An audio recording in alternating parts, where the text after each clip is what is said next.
This is Karen with NewClevelandRadio.net, and it is time for Avoid the Maze in conversation with Eric Teplitz. And Eric and I missed last month, and hey, I'll take responsibility for that.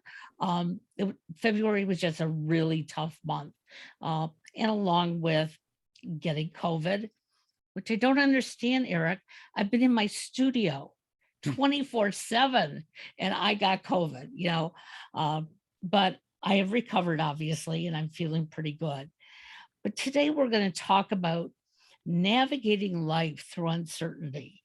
Um, because as I've said many times, I created a path for myself when I was a little girl. I knew exactly where I was going, except I think I've taken a lot of detours.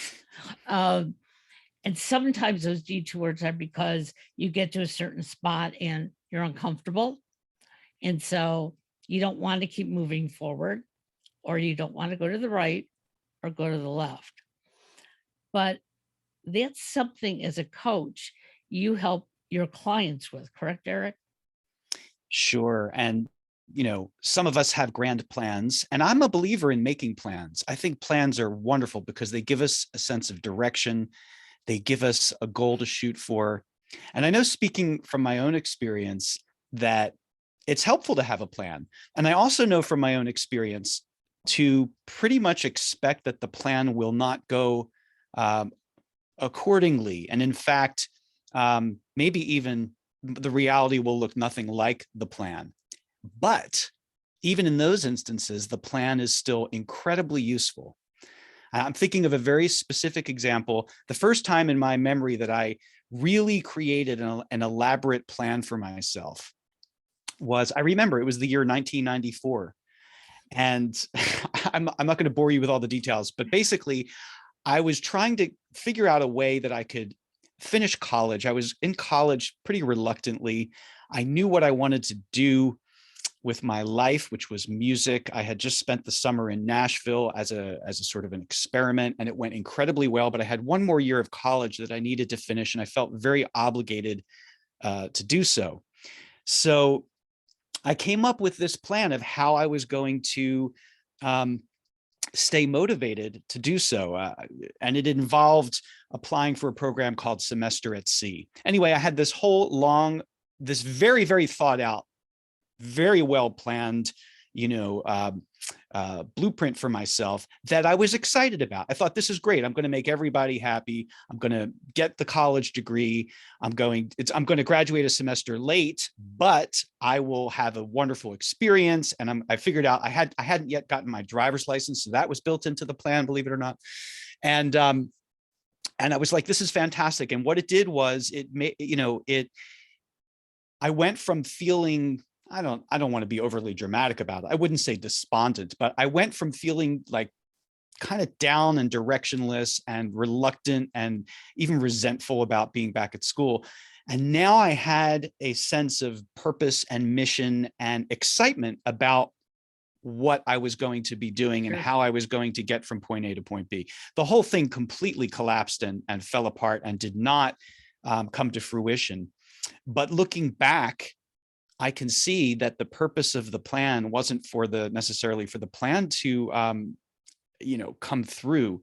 It was to give me a sense of direction, make me feel engaged, and make my, give me a sense of purpose as opposed to feeling lost. Well, purpose is a word that many of us are using these days, because I think for the last, at least for myself, basically for the last 10 plus years, I've been searching and trying to figure out, what do I do next? Or am I doing what I want to do next? And I've had some people say to me, I don't like the word. And I said, you know what? When you get up in the morning, if you don't have a purpose, you pull the covers over your head and you go back to sleep. And you're alive. How much sleeping do you need to do when you're alive? And I'm not trying to be that melodramatic about it, but I've seen so many people say there's no reason for me to get up this morning. Well, yeah, there is. There's a lot of things going on in our lives and a lot of things that we can do to make ourselves more alive. And so even with uncertainty, we have minutes, hours, and days that we can plan some things. But I think, like you said, even if it doesn't go exactly the way you planned, you can That arrange. wasn't planned. Yeah, for some reason, and my phone is turned off, and it just keeps ringing on me. See, so there's uncertainty right there. But nothing has to be perfect in life, but yet we believe it has to be. So the phrase that I love, and really it's not so strikingly original, but it has been cropping up for me, I would say, especially within the last year. It's very simple. It's 3 words: explorations over expectations. Ooh. And what I mean by that is, and again, this is just sort of observing from my own experience, that if we approach things from a place of curiosity and an interest, following our interests and curiosities, and I mean, passion, if you have passion for something, but it doesn't have to be that extreme. Even just a mild curiosity can be enough to take us down a particular path. But the idea is to not be too attached to what's going to come of that. We're just exploring it. We don't know. I know from my own experience that the more attached I am to things going a certain way, the more trouble I'm asking for. The more pain I'm setting myself up for. Yep. So, pain in terms of disappointment or, so, and I'm not saying this is always easy to do, but the more we can keep our expectations in check and remember that there are plenty of things. I mean, you talk about uncertainty. The thing is that life has always been uncertain. Sure. It always is. It's just that our awareness of that changes. So within the last X number of years, a lot of us have become much more acutely aware of uncertainty than we previously have been. And it can be overwhelming at times because we need a certain amount of a sense of stability and security in order to just function well. In truth, really, there isn't much that you can count on for stability and security. They're basically illusions because anything and everything is subject to change, whether we like it or not. Right. And we have no control over this often. I mean, we can control our own responses. That's essentially it. And that might not sound like a lot. That's a huge thing that will radically change your experience of your life. But you have to accept that the overwhelming majority of things that don't fall into that category, which is most things, we don't have control over at all. And if you really take that in, it can be really unsettling, and it's very easy to deny it, to just not accept it or not think about it. But it's true. What was the question? I was talking about explorations of expectations. Yeah. So, it's like with that plan that I mentioned that I had for myself in 1994. I don't know how attached I was to it, coming true the way that I had envisioned it. Somewhat, for sure, because you have to be excited about it and you have to be invested in it. But I have found that, when I approach things like, I don't know what's going to come of this or how it's going to turn out, but right now it interests me. And so I'm going to check it out. I'm going to explore it. And some explorations might be a fast dead end. And you go, oh, okay, well, at least now I know. I mean, an example of that, when I was single, it took me practice, but I made a point eventually of being really good at approaching women that I found in some way interesting. And I would say, you know what, I have to at least explore this. I have to see if there's something there or not. And so I would, initiate a conversation or what have you, or me, even ask someone out on a date and, um, you know, often very quickly it becomes apparent whether there's any potential for, Sure. whether there's mutual interest, whether there's anything there at all. And if there wasn't, no problem. But the peace of mind that comes from knowing, hey, I looked into it, I explored it, I did my part, um, is not to be discounted. And it also built up a certain amount of confidence, and I would gain more practice, and I would make a point of it, of, because I really did want a relationship with someone really compatible, and I really wanted that in my life. Sure. And so, uh, anytime I encountered someone that was in any way, of course, physical attraction was one thing, but not necessarily the only thing. And I would just explore and see. And sometimes I would get the message pretty quickly, like, this person doesn't even want to engage at all. Okay, nope, no worries. um, but this idea again of sort of unattached exploration. The more you can cultivate that mindset, and it can be applied to any area of life. So, then you just, if you explore a path. I want to think of a specific example. For me, coaching. So, coaching is something that I had been curious about over the years, and but more recently, I took very deliberate steps in that direction, not knowing really how it was going to pan out, but just saying, this is a path for me to explore. It has a lot of potential. There are a lot of ways in which it feels like a fit. And so I'm going to explore this.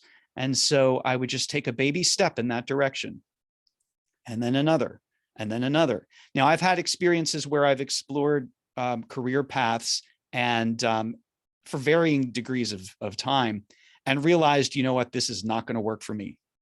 And that may take years for me to figure out. That might take a year to figure out, which it did in one case. It may take a month. It might take a week. But I wouldn't have had that. I wouldn't have gained that clarity had I not explored it in the first place. And there's always lessons that you draw. Like, no experience is wasted. My high school yearbook quote was from a Billy Joel song. And the quote is, "If I see it as experience, it hasn't gone to waste." I like that. It's from a song most people don't know. It was a track called "Getting Closer" from an album of his called The Bridge.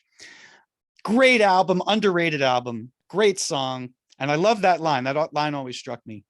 And I kind of used that line. I chose that line as my yearbook quote in high school with a certain amount of irony to it, because it was my way of justifying high school. High school was not completely miserable for me, but in a lot of ways I was an unhappy camper. And so I was sort of saying, this is how I felt about high school. Well, if I see this as experience, it hasn't been a total waste of time. But it also is an extremely positive way to look at life in general, and to know that you can glean something from even things that may have felt like a waste of time, or unproductive, or difficult, or painful, or seemingly useless. You can always find some creative way of extracting some kind of wisdom from it, or something you can take with you. Well, we say a lot of times that life is wasted on the youth because they just sort of Youth is like, wasted on the young. yeah. um, but I think if, as we get older, if we reflect on those things that we did when we were younger, what we learned when we were younger, um, it creates a stronger future for us. I think I've shared this many times on other podcasts that there were two things in my life that I thought were wrong. Um, I thought my mother and I had a love-hate relationship. Knew I loved her, knew she loved me, but I saw every conversation as argumentative. strangely enough, when I spent the last 6 weeks of her life with her, um, we sort of talked about it. And Mm, she never saw our conversations that way mm, at all. And it was like, "Are you serious?" And she goes, "No, that's how people talk sometimes." And it took a lot off my shoulders, but I mm. was able then to look back at other people that I've had conversations with and say to myself, am I reading too much into it? Am I trying to be too perfect here? Um, but the other thing that I've realized is when I was growing up, um, when you made a mistake, you were supposed to own up to it and then forget it. See, nobody told me to learn from my mistakes. It was, you made a mistake, bad girl, slap your hand, don't do it again. But when I decided to go into podcasting, I thought to myself, I'm going to make a lot of mistakes and I'm not going to slap my hand. Mm, But what I'm going to do is I'm going to go back and I'm going to see, was it really a mistake? mhm. Did I have any control? And what I could do better in the future. And that has changed my whole life around Mm. because it's like I don't have to worry every day that I get up that I'm going to have my hand slapped. Well, that's some good self-parenting there, I think. And, I think a willingness to make mistakes, a willingness to not do things perfectly, an acceptance that that's part of the process of growth is revolutionary. If you're afraid of looking bad or making a mistake, you're likely not going to try anything new, and you're not likely to grow much. So the path of growth involves a willingness to make mistakes. I also like how you say that in hindsight, is a mistake really a mistake? It's to a certain extent, it's a perception. You perceive something as being a mistake or not. So yeah, if you could go into, especially when they call it beginner's mind, right? Where you approach something from the perspective of, I'm new at this, of course I'm going to make slip ups and not get it quite right at first and stuff, but that is how anyone learns anything, really. I mean, um so being willing to do that. And there, listening to what you said, there were a couple of different things I was reminded me of. For whatever reason, I'm in a Billy Joel mindset today. And you talked about mistakes. He has a song called "You're Only Human," which is really it was a hit in the mid '80s, and the song is all about that. And he has a line in the song where he says something like, "You're not the only one who's made mistakes, but they're the only things you can truly call your own." Like, anyone can do things the right way, but only you can royally screw it up in your own unique individual way. And it's a great message. And it was written with the hope of, he was, as a young person, when he was in his early 20s, he made I don't know how wholehearted or half-hearted attempt it was, but he decided he was going to kill himself. Mm. So, and I think, most people have been through some, I'm not saying everyone has made a suicide attempt or has seriously considered doing so, but I mean, we all know what it's like to go through really difficult times. And so this was his way of sort of remembering his experience as a younger person and reaching out and saying, it's okay. You don't have to take, you don't have to take yourself so seriously. There's a wonderful quote that I love from David Foster Wallace, and he says, I hope I don't butcher it too badly, but it's something, I guess this is appropriate to make a mistake, right? But the gist of the quote is, he says something like, if you knew how, if you, you'd be much more, you'd care a lot less about what other people think of you if you realized, or if you knew how seldom they actually do. I've heard that before. Yes. It's wonderful. I mean, and again, I may not have gotten that exactly right, but it's such a liberating thing to remind yourself. If you're on the cusp of, like, let's say, I don't know, reaching out to someone for something, you're asking for a favor, or you're putting yourself out there in some way, you're making yourself vulnerable, you're risking rejection, or you're worried about how other people are going to perceive this thing you're doing, or how they don't care. Are you kidding me? 5 minutes later, they're going to have forgotten about it. You're the only one that's going to be thinking about it in a lot of cases. Yep. Not every case, but so when I find that I'm experiencing anxiety about doing something, but it's in the direction of something I want to do, but I have some sort of anxiety about it, or hesitation or fear about it, I try to keep that quote in mind, and I find it very reassuring. And I'm like, yeah, who cares? Just do it. It's interesting because right before I got COVID, I was feeling totally stressed out. As I told you before we came online, um, I was doing anywhere from 5 to 8 recordings a day. I was loving it. Hmm. Okay. I was loving it until I started to hate it. And I didn't realize I was hating it till I realized I was worn out. Okay. Hmm. And I was putting my expectations on everyone else.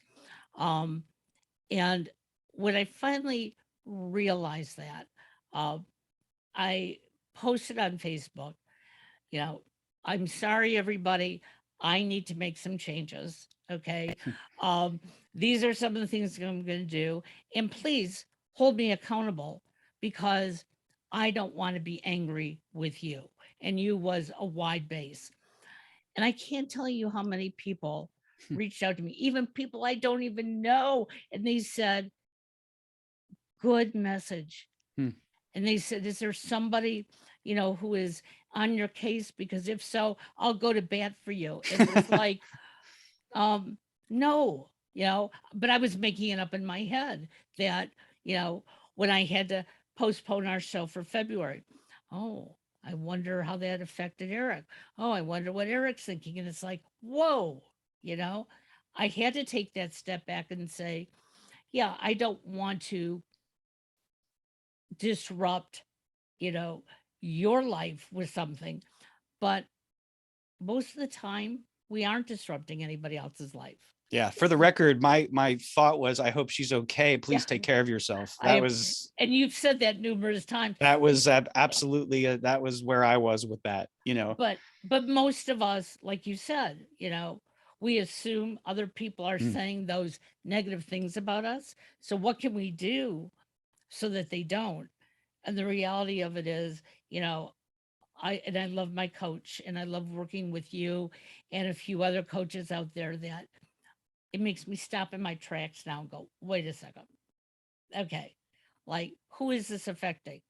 Oh, Karen, it's affecting you. It's not affecting anybody else. The thing I like to tell people is, when you're in a situation where you're worried about, especially this, I see this a lot, where people, they're really reluctant to ask for help or to ask for something they need. They feel like they should be self-sufficient. They take a certain amount of pride in being able to do things themselves, and being able to, not need help. We all, to some extent, I think, are guilty of this. It's so interesting to me, because when someone presents this to me as a coach, it's, I have objectivity on it, because I'm not the one experiencing it. So it's like, it's obvious to me. I say, I tell them, and I have to remember to tell myself the same thing. Flip it. So what I mean is, let's say that you need help with something, and you really don't want to bother anyone, or you don't want to disrupt them, or you don't want to, interrupt them or interfere with, you have this, like, there's this stigma attached to, I don't know, maybe you don't want to look bad. You don't want to look like a fool, like an idiot or whatever, a fool. And then I tell people, okay, first of all, that's not serving you very well, right? Like, because you're not getting the help that you need. Right. So that's number one. And then number two is, I always ask them to flip it and say, what if it was someone approaching you with the same request? How would you, like, would you be bothered by it? What would be your response? And most people, most of the time, say, I'd be happy to help them. If, and in a sense, when you're asking someone for help, it's hard to think of it this way, but remember that you're doing them a favor because it feels really good to help someone out. Right. And most of us are happy to do so, like if we're able to, right? Like, oh, because we can save someone sometimes an incredible amount of time or aggravation or grief just with like something that we can do, we know, or we can easily help them with. And it feels good because it means when you ask someone for help, it means you trust them and it means you have confidence in them.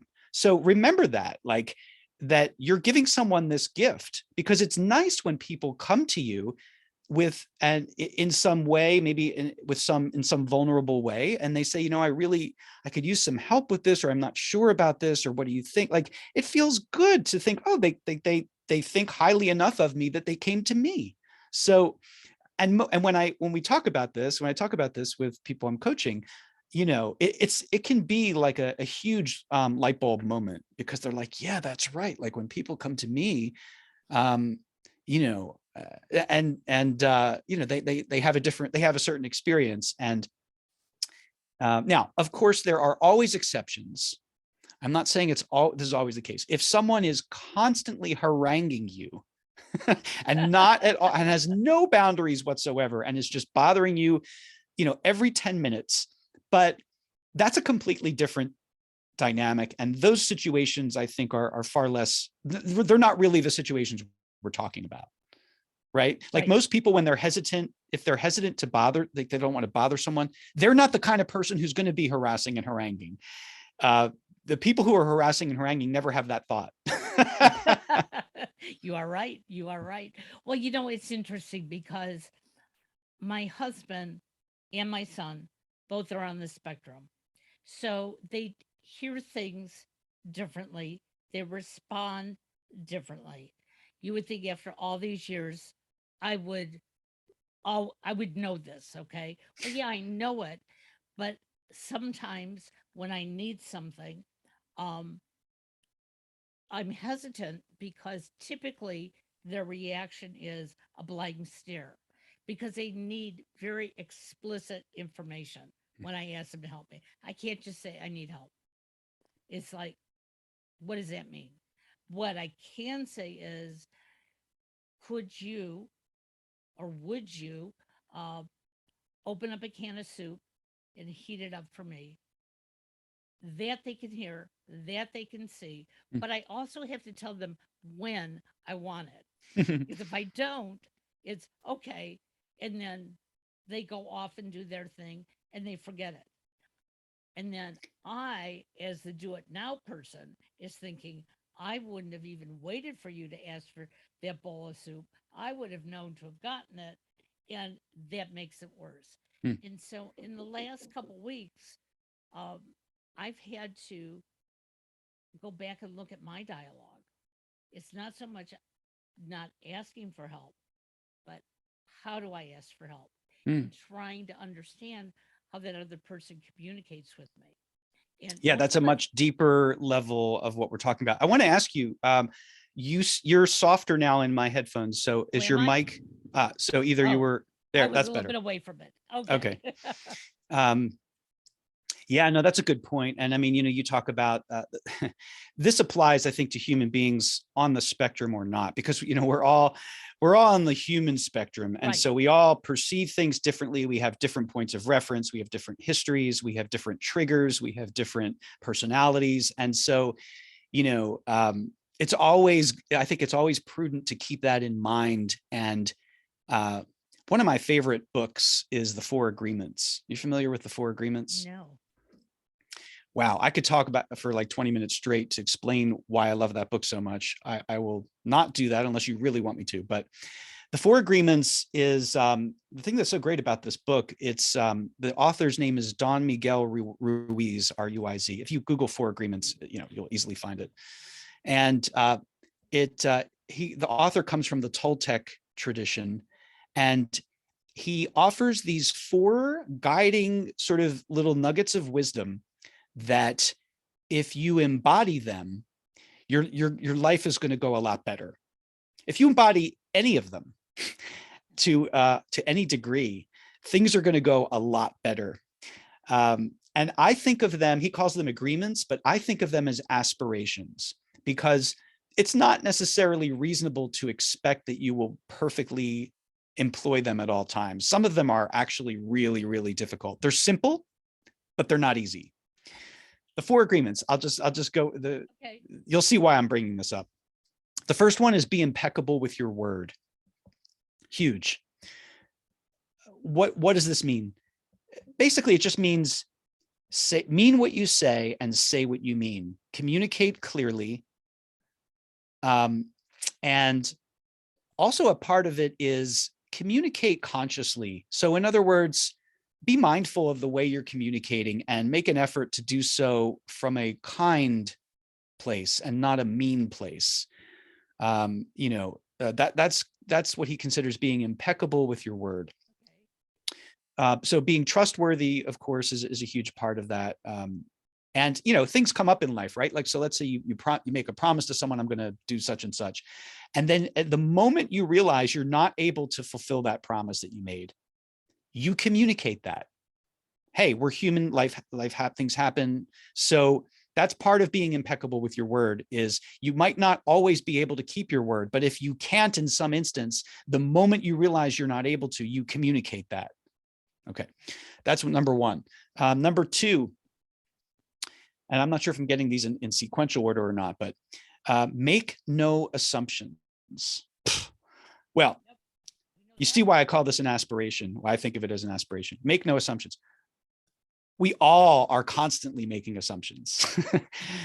So I don't think it's realistic to not make them, but what is realistic or what is doable is to become more aware of it when we are. So this applies to what you were just saying, right? Like, we assume people are thinking a certain thing, are taking something a certain way, are having a certain reaction, but it's an assumption. We don't know. And the more we can take a step back or aside and take a moment and realize, you know what, I'm assuming this person doesn't like me because they're not responding to me, but there are 1,000 other possible explanations for why this person hasn't responded. And I'm making an assumption. Okay, I'm drawing a conclusion that is not, could it be true? Yes, but it's an assumption. And until I have more information, I don't know.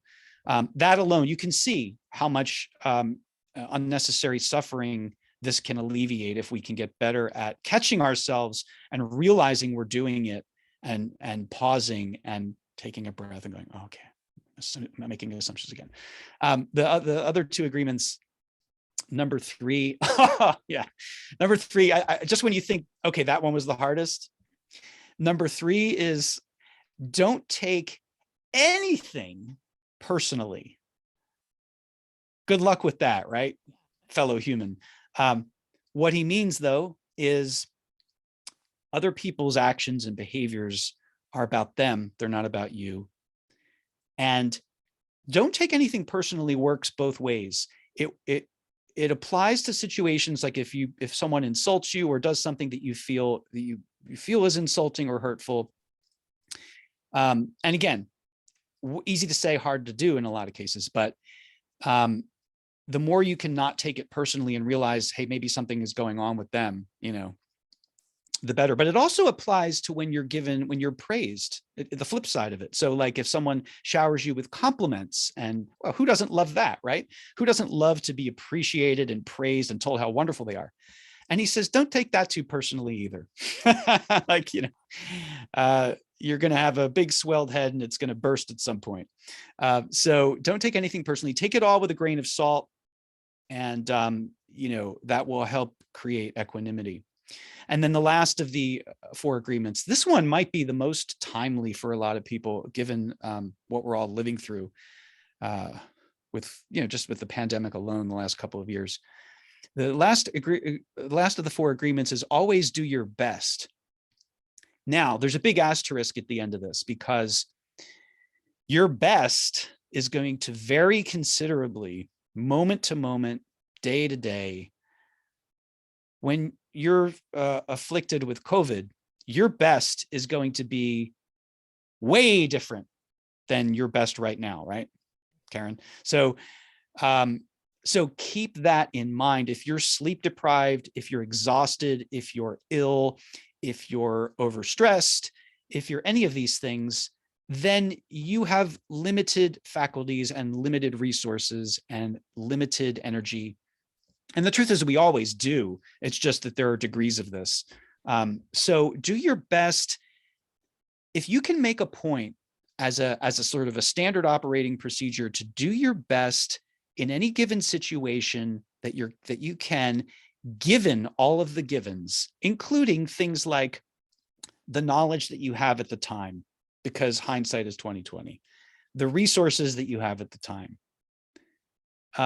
So yes, make an effort, really make the effort to do your best, but also at the same time, have compassion for yourself, be reasonable with yourself, and understand that your best is your best at that moment in time with whatever you have at your avail resource wise. So because we tend to hold ourselves to way more unreasonable standards than other people, right? We would never, the way that some of us talk to ourselves and the expectations that we have of ourselves, we would never project onto other people. And so that's also, I think, useful to keep in mind. There you go. I'm going to stop now. Well, 4 agreements.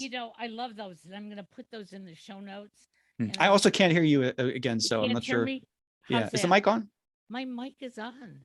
Okay. What is going on? Can you hear me now? Yeah. It's a little better when you're closer. Yeah. Okay. Something is going on with my mic. That's better. Yeah.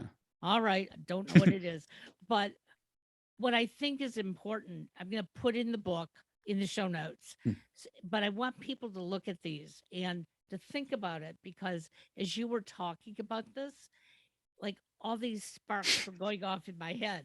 And the biggest thing here for me is not to make assumptions. Okay. Not to, assume when somebody says no to something that it's no to me. It's no, whatever their reason is. That might be because of me, but I don't have to assume that. Let them tell me what it's about. Or also assuming that it's a bad thing that they said no to you.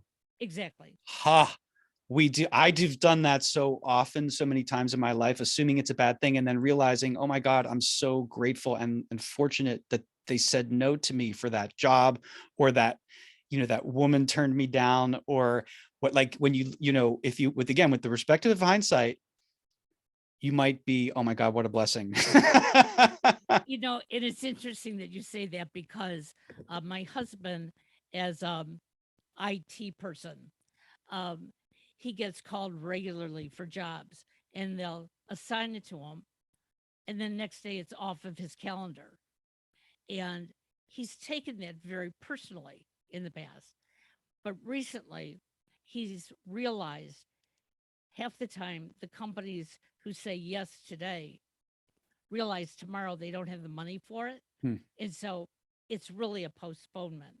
And so he's getting better at sharing that information with me, and for me understanding it's not about him, it's not about us, it's about what's happening on the other side. And, maybe it's not such a bad thing. Maybe now that his day is freed up, it'll give him an opportunity to, do something that he needed to do. Or, it's like, again, it's just about how you view it. One of the things about the 4 agreements that's astounding to me, the book, is I read it 20 years ago or so. I read it once. I haven't read it again since then. That's how much of an impact it had. That's how memorable, it's so great because there are these 4 things. It's so digestible. It's so easy to, I should go back and reread it. I'll probably catch new things will jump out at me. But having read, how many books can you say you've read once and, really taken to heart, really remembered the content and applied it to your life, and think about it, frequently? I mean, wow. So anyway, I'm not getting any commission on selling the 4 agreements. Well, hey, I'll write to the author. How do you like that? Well, I want to thank you again for a great conversation today. We will do this again in next month, and hopefully I have a better mic working. No idea what's going on. And it might just be on my end. I mean, it might be fine, but I'm just reporting on my experience. I'm, So I'm glad you are, because if any of our listeners are having the same problem, I certainly need to know about that. But we'll do this again. And I want to thank you for being part of Avoid the Maze and conversation with Eric Teplitz. We'll see you. my pleasure, Karen. Thanks so much. Thank you. Bye-bye now. Bye-bye.